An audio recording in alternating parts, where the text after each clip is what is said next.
My name is Jesse Endahl. I'm one of the co-founders as well as the chief security officer at a company called Fleetsmith.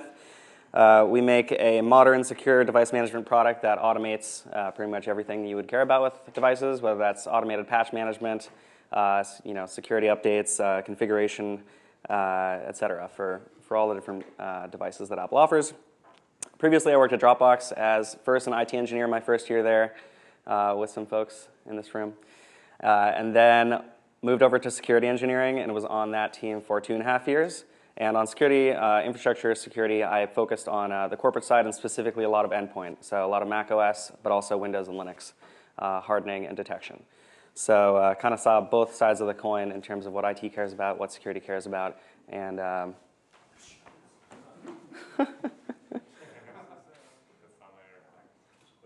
and I've tried to pour all of those learnings into our product. So anyway, yeah, I think a lot about IT and security and the intersection of them both, and particularly endpoint security.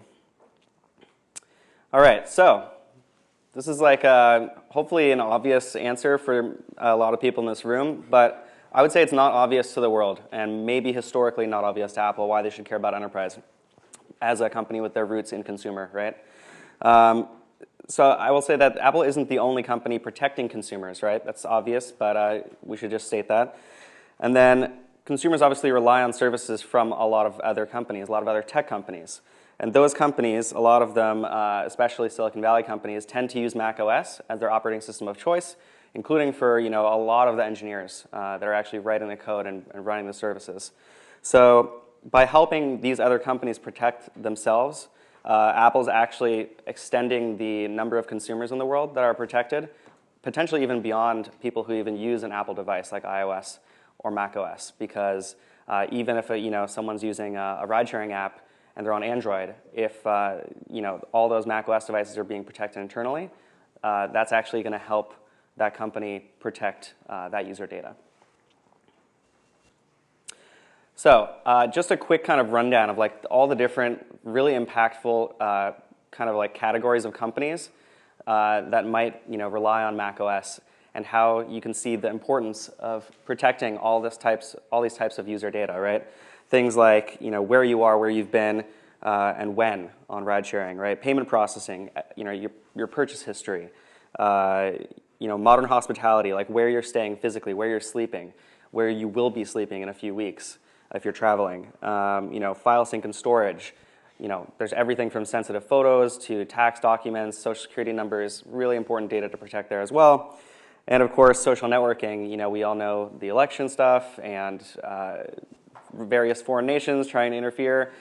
Obviously, there's a lot of stuff to protect in kind of each of these categories of companies. And so just really wanted to illustrate the point here. So this is actually a quote from What's New in Managing Apple Devices from WWDC. And I actually really love this because it's not acknowledged enough, the difficulty of balancing privacy and security, and sometimes there's the tension between them, right? And Apple tries to do an amazing job of actually walking that line. The interesting thing, though, is that I think, I want to call out one part, which is this quote around, because your users care a lot about the privacy of their personal information, and your organizations care a lot about the security of their intellectual property.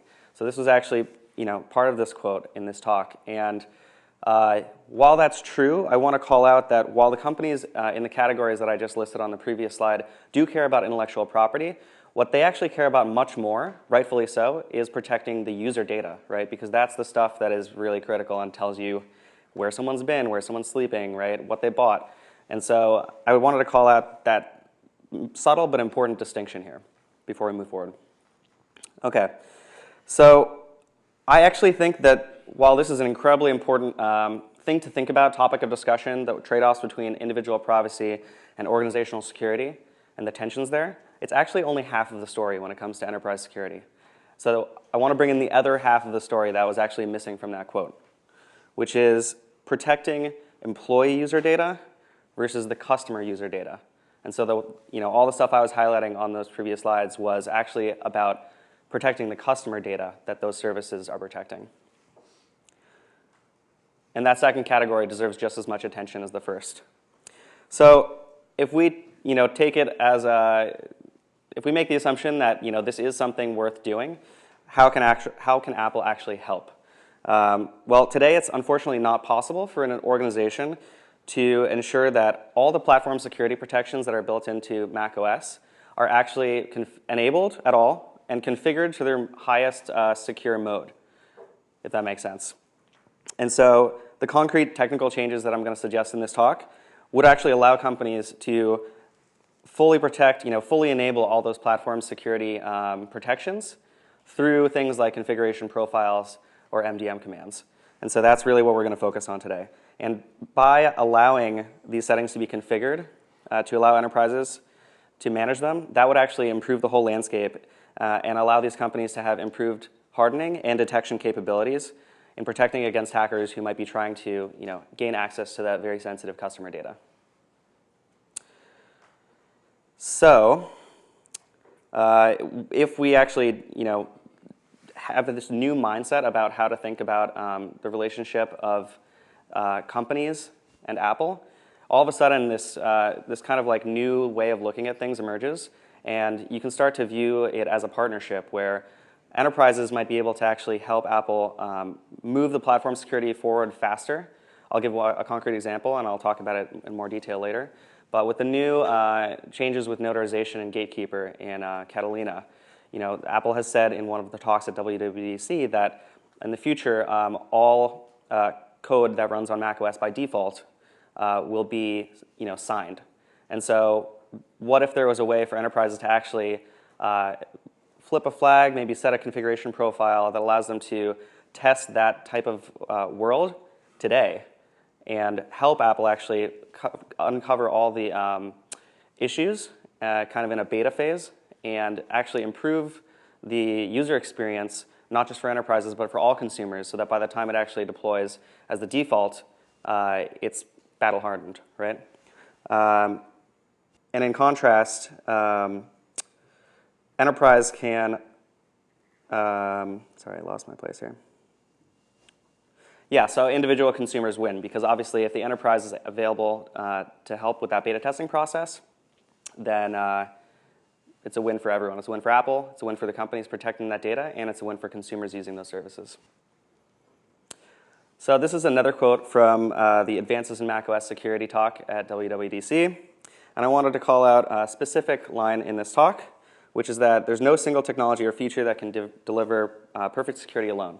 And so again, the focus here is that if we can actually enable all of those platform security protections, we're actually delivering on defense in depth, right? Because if you've got every platform security feature enabled to its highest security setting, then even if one of them fails, then the rest are still standing and still configured in the most secure mode.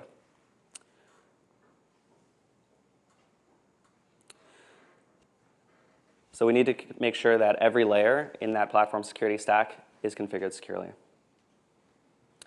So I want to call out here in this talk, I'm not going to be talking about physical attacks. So if someone's computer is stolen, we're not going to be talking about file vault today, for example, or certain aspects of firmware, like setting a firmware password. That would be more relevant in a kind of stolen computer scenario. So that's going to be out of scope for this. So I want to talk about two different buckets in terms of an organization's ability to defend against attacks on them by hackers trying to access user data. One is obviously hardening, making sure that all these things are turned on. The other one's detection. Today's talk, I'm only going to focus on the hardening section, and even within hardening, only one of the kind of subcategories. And then in a future follow-up version of this talk, I will focus on the detection bucket. So if you think about the goal of hardening, there's really two kind of like sub-goals. The first is making it difficult for an attacker to even gain a foothold and compromise an individual machine, run malicious code on one laptop, right? And then the second one is to make it difficult for them to move laterally and actually spread across your organization once they've compromised one device, maybe through phishing, right? And so we're going to focus on really the first of these two subcategories today.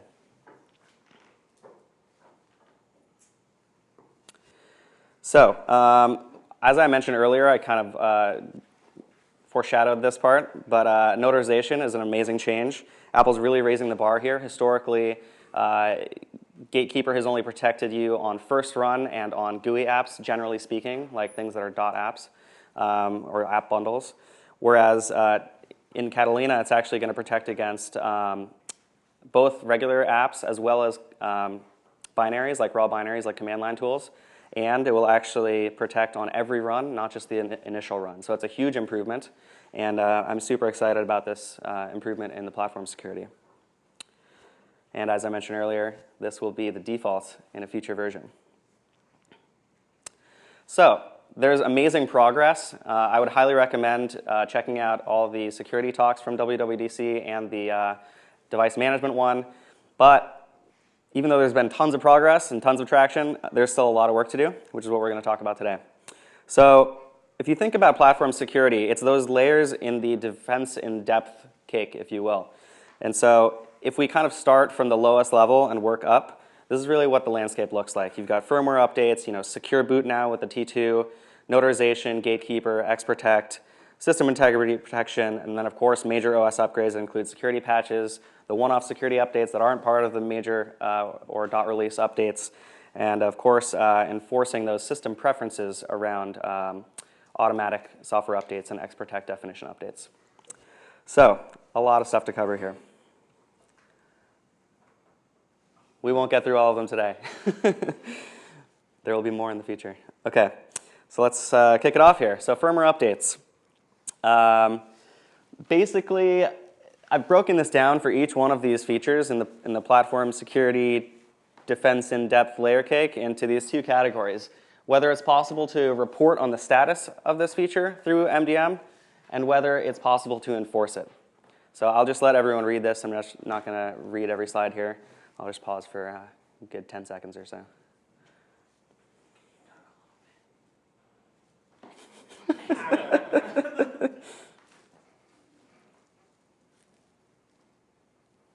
Cool. All right, moving on. The next one we've got here is Secure Boot. So Secure Boot is a super exciting new technology that's available on newer Macs that have the T2 chip, so things like the iMac and the MacBook Pro and the MacBook Air. And the really awesome thing is that it is possible to report on the status of Secure Boot, and it's fairly detailed. You get everything from whether it's off, whether it's on medium security, or full security mode. And so that's super exciting that you're able to do that. Unfortunately, you can't actually enforce which mode the device is in centrally from something like an MDM server, and so that is the feature request here for kind of the future roadmap. Next up, we have notarization. So the feature request here is that it would be amazing if the notarization status that's available through those command line tools on macOS, if that notarization information was actually bubbled up and included in the response to the installed application list MDM command. That would allow organizations to actually audit all the software that's currently deployed across their enterprise and understand whether they're notarized or not. And then obviously push their vendors and help Apple, again, as a partnership, to move platform security forward faster than it otherwise might if every org is kind of left to do this individually on their own with no centralized help bubbling up this information. And then I think that would be the feature request on the right here for enforcement. This would again be like an amazing way for enterprises to test what's going to break when this actually does become the default, a year or two down the line. And then, again, push vendors and help Apple kind of push things forward faster. Gatekeeper. So Gatekeeper actually is not as great of a situation as well. Feature request here is to add the Gatekeeper mode, whether that's App Store or whether that's allow everything, or hopefully notarization, right? That would be great if that was bubbled up into the security info response in the MDM command, because then you can actually see, hey, what's kind of the landscape in terms of our Gatekeeper protections across our entire org.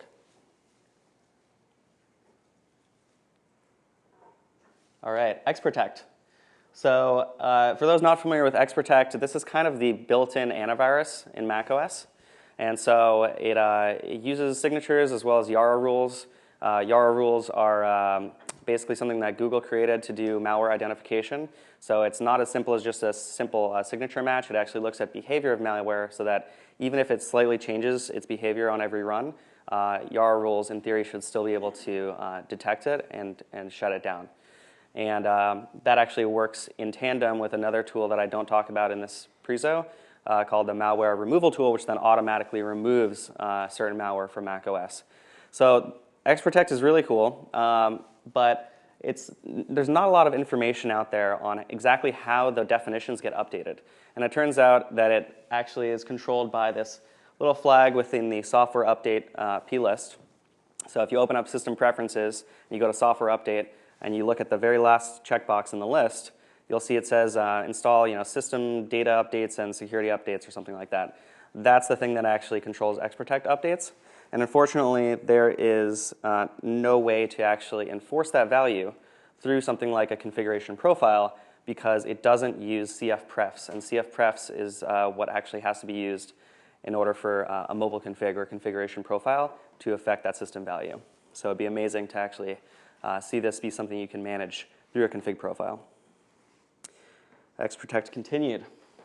So you also can't see anything about the definitions or the currently installed kind of like virus definitions, if you will, or YAR rules that are currently installed. There's actually a third-party project by Digita Security that tracks the XProtect changes, but it would be amazing if there was kind of like a built-in API for this from Apple, and you could actually see for every device in your org which XProtect definitions it was running and what the latest available version is.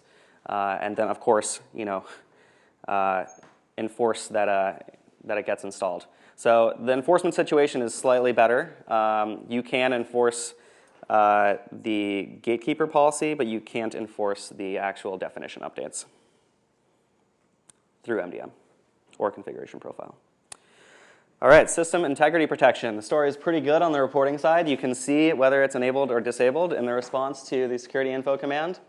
Enforcement, however, is not possible without rebooting to the recovery volume. And my wish here is that it would be possible to go sort of one way, right? You should be able to enable SIP without rebooting to recovery mode. So that way, if you have rogue developers who don't like SIP for some reason and they want to go mess with all the system files and create a potential security issue, you would at least have a way to kind of automatically get those devices back to their most secure configuration. Obviously, it would be pretty dangerous to allow the opposite, to allow disabling it via MDM. But I think if this is put behind the line, quote unquote, of something like user-approved MDM, and you say, okay, you can only re-enable SIP if the device is enrolled in UAMDM, then I think it would be a safe way to deliver on this functionality. And that's probably all we have time for today, because I want to leave some time for questions. And we only have about 10 minutes left. But the topics in the future will cover major OS upgrades, security updates, enforcing those software update settings under system preferences, and then a whole bunch of stuff under the other side of the house under detection capabilities. So you can imagine things about logging, let's say.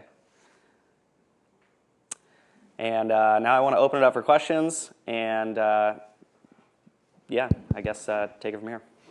Yeah. Questions? Anyone? Questions? Questions? Questions? Oh, Victor.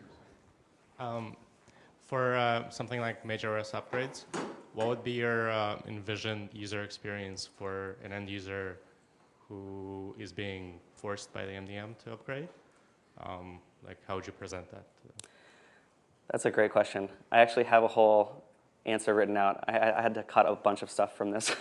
But so I'm giving another talk that was actually originally going to be the same exact talk as this one in 2 weeks at XWorld in Sydney. But I'm actually going to use it as part 2 of this talk. And so I'll make sure that the slides get published from that and includes all my thoughts on the OS updates as well.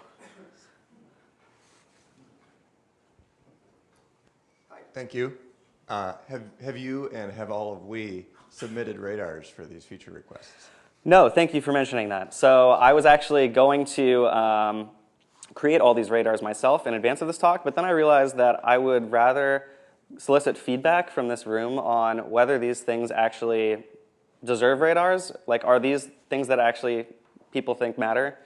Okay, I have one vote.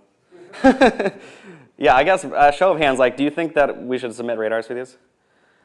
Okay, great, cool. Okay, I'll make radars and then I'll include them in like I'll add one more slide that links to all the radars, or maybe I'll just put them like embedded on each slide. And then I will share it out on Mac admin so that we can all duplicate them. Sweet. Mark, you have a question? Many questions. Just one for you. Yeah, so thank you, Jesse. So what, if anything, do you think needs to happen with regards to an increased level of transparency and communication at Apple in order to accomplish these goals? Good question. So actually, I was very heartened in this latest WWDC by the level of documentation that was provided. So it's been something that I think Apple's gotten a lot of feedback about over the years, specifically around like the configuration profile docs, the MDM protocol reference. And I would say we've seen a very positive trend. You know, it's easy to forget how far we've come, but like if we go back in time, like even I think 2 years ago, you know, the MDM protocol reference was behind like the developer portal, and you had to be like an MDM developer to even download the PDF. And now it's like public on the internet. And then in this latest WWDC, like I feel like the level of technical granularity and information shared has just increased a lot. And one of the other things, actually, on a related note, is I love that, in case anyone missed this, but Apple announced that in the device management talk that the IT Appleseed access is going to be open to everyone who has an Apple Business Manager account. So that's like super amazing in terms of building that partnership and like companies being able to help Apple test these things earlier and get feedback in earlier. It seems like they're really trying to remove the barriers and like facilitate more discussion. I still think that there's room for improvement, but I do think it's improved drastically. So, yeah. I can be loud. No. Not for my camera. Oh, that's right. Yeah. No one has to be loud. I'll be quiet. Yeah, I really liked some of your thoughts here. Thinking about system integrity protection and not being able to control that. I guess kind of a two-parter. Do you see the managing of the firmware password sufficient for that kind of thing? And if you don't, then what kind of problems can you maybe envision with MDM being locked into a device, but also having system integrity protection locked? And do you have any kind of idea of how we would navigate that hypothetically if those features get applied? So I just want to make sure I understand the exact question. Are you saying like in a world where you're enforcing a firmware password, which, I guess sneak peek, I think everyone should be, but it's a little bit hard right now. Sure. And like the user experience could be better for IT. But like in that world, are you saying that that would, I guess, hopefully prevent someone from disabling SIP in the first place? Yes. But then you could also have the situation where now you get locked out of the device if you don't have the password? Sure. So I guess the first question was kind of, do you think it's sufficient that a device can come out of the box, go through device enrollment, have MDM locked in through integrity protection, and also have system integrity protection protected through the firmware password? Is that a sufficient workflow for you, or do you want to be able to also manage system integrity protection through MDM? I see what you're saying. That's probably sufficient, actually. I hadn't really thought all the way through that. That's probably... Yeah, I want all of the control too, but yeah. I think like that workflow has been sufficient for me. Yeah, totally. Yeah, I guess that's good. Although, actually, you know what? Let me revise my answer, because some organizations might, rightfully so or not, be wary about rolling out firmware passwords, but still want to have kind of like state enforcement around SIP. And so, let's imagine an org that doesn't set firmware passwords, which, to be honest, is probably most orgs in the world. They probably still would like to have something that, flips SIP back on if it gets turned off, right? Consistently. So if someone messes with it, boom, reverts back to secure. So I think that's actually a compelling reason to offer that functionality, even in a world with firmware passwords. Any other questions? Questions from the back? Thank you so much, Jesse. Thank you.